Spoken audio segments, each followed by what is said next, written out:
nervous and I can't relax. Well, we all do it, sometimes up to 6 times a night. Today, we're looking at the psychology of dreaming. Paul McCartney's Yesterday, the theory of relativity, and even Google. Well, these are just some of the inventions thought up during dreams.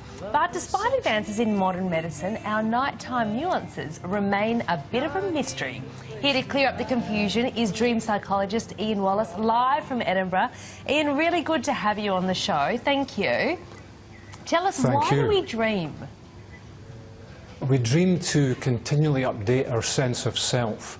So when we dream, we collect together all the things we've experienced during the previous day and during our life, and we integrate them with all our expectations for our future life. And in doing that, we start to understand who we are, what we need, and what we really believe in life, so we can achieve our goals. It's such a fascinating topic. I love dreaming, but clear up some confusion for us. Some people say they don't dream. Is that true? No, that's not true at all. Everyone dreams. We tend to dream about 5 times per night, and on average, a person will dream for 2 hours per night, so you spend 1/12 of your life dreaming. So when people say they don't dream, what they're actually saying is they just don't remember their dreams. Do men and women dream differently, Ian? They don't actually. There have been various studies done that show 54% of men do this and 23% of women do that. But the truth is, we're all human beings, and whether you're a man or a woman, you have masculine and feminine aspects to yourself. So we tend to have the same type of dreams, and it depends on what we experience in waking life. So sometimes a man's experience of waking life is different from a woman's, so they will create different dream content for themselves. On that experience, often we're scared or frightened or anxious in our dreams. Why are negative emotions so common while we're dreaming? Well, in the work that I do, Tom, there's no such thing as a negative emotion. It's just an emotion. And one of the amazing things about dreams is they're not just a stream of imagery, but they're also a flow of emotions. And those emotions and images are really, really closely intertwined. And one of the reasons that dreams are so emotional and so powerful is that during the day, we don't really get a chance to process our emotions, or we suppress them or mask them in some way. So one of the key functions of dreaming is to work through any emotional tensions that we encounter during the day and work them out so we can resolve them and use them as opportunities rather than stumbling blocks. Let's interpret some of the more common dreams. What about flying? What does that mean? Flying is the 6th most common dream that people have. And so the way that I work with dreams, I don't do all the woo dreams, scary stuff, that kind of thing. What I do is to work with language and imagery. So we have words in our language like making a weighty decision or a heavy responsibility or the gravity of the situation.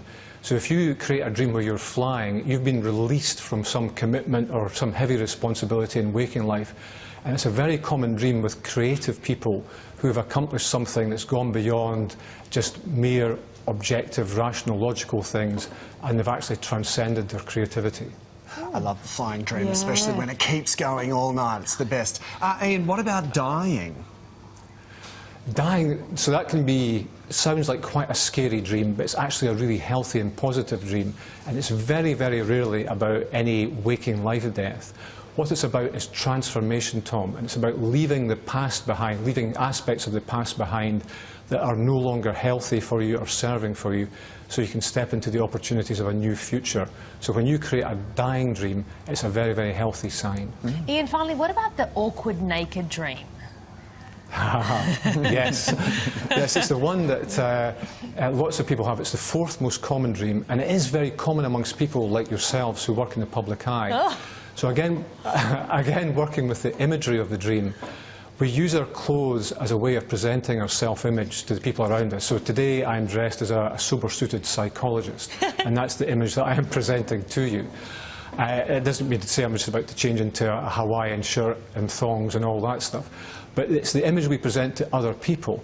And so when you create a dream that you're naked in public, there's something where you feel that the image you're presenting to other people has somehow slipped away, so you're feeling a bit exposed and vulnerable.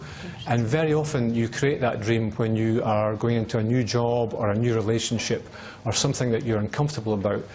But the action behind the dream is that you can't actually really do anything, you can't achieve anything of importance unless you open up a bit and make yourself vulnerable and expose your talents to the people around you. Amazing. Ian, so interesting. Lovely to have you on. Could talk about this all day. We'll be back with more of the Daily Edition in just a moment.